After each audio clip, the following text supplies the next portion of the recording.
তুমি এই পৃথিবীতে যে কোনো মানুষকে বা জিনিসকে কিছুক্ষণের জন্য হলেও নিজের কাছে আটকে রাখতে পারো বা ধরে রাখতে পারো, শুধুমাত্র একটা জিনিস ছাড়া, সেটা হলো সময়।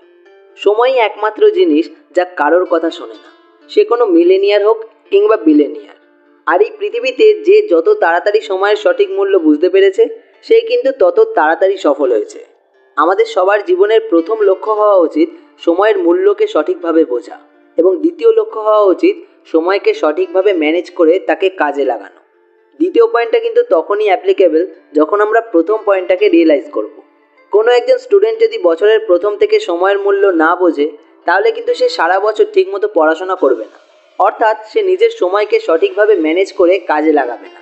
কিন্তু যখন এক্সাম 1 মাস বাকি থাকে আর সেই স্টুডেন্ট দেখে যে তার সিলেবাস অনেক বাকি পড়ে রয়েছে, তখন কিন্তু সে ওই 1 মাসের মূল্য বুঝতে পারে।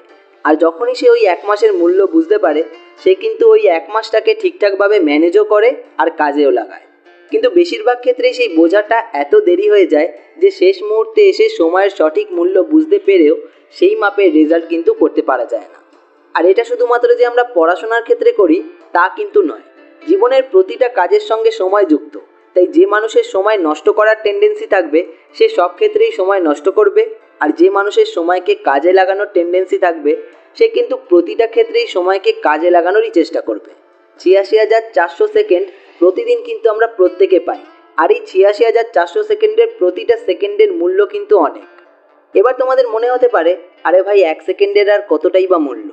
কিন্তু যে মানুষটা সময় নষ্ট করে, সে তো মাত্র 1 সেকেন্ড সময়কে নষ্ট করবে না, তার ওই এক সেকেন্ড নষ্ট করা কম্পাউন্ডিং হয়ে কয়েক মাস বা কয়েক বছর পরে গিয়ে তাকে জীবনের খেলায় যে সময় নষ্ট করে না, তার থেকে কয়েকশো মাইল পিছনে ফেলে দেবে। তুমি স্লো থেকে, ক্যাজুয়াল থেকে কখনোই সময়ের মতো ফাস্ট জিনিসের সঙ্গে কম্পিট করতে পারবে না। তোমাকেও ফাস্ট হতে হবে। লাইফ কিন্তু কার কতটা বড় আমরা কেউ জানি না। আমরা যে খাত থেকে কতটা দূরে দাঁড়িয়ে আছি সেটা কিন্তু কেউ জানি না। কিছু তো করতে হবে, আর শুধু কিছু না, বড় কিছু করতে হবে। জীবনের শেষে গিয়ে যেন কোনোভাবে তোমার মনে না হয় যে অনেক কিছু বাকি রয়ে গেল, কাশ আমি আরেকটু বড় জীবন পেতাম। জীবন কতটা বড় হবে আমাদের হাতে নেই, কতটা সময় আমাদের হাতে আছে সেটাও আমরা জানি না।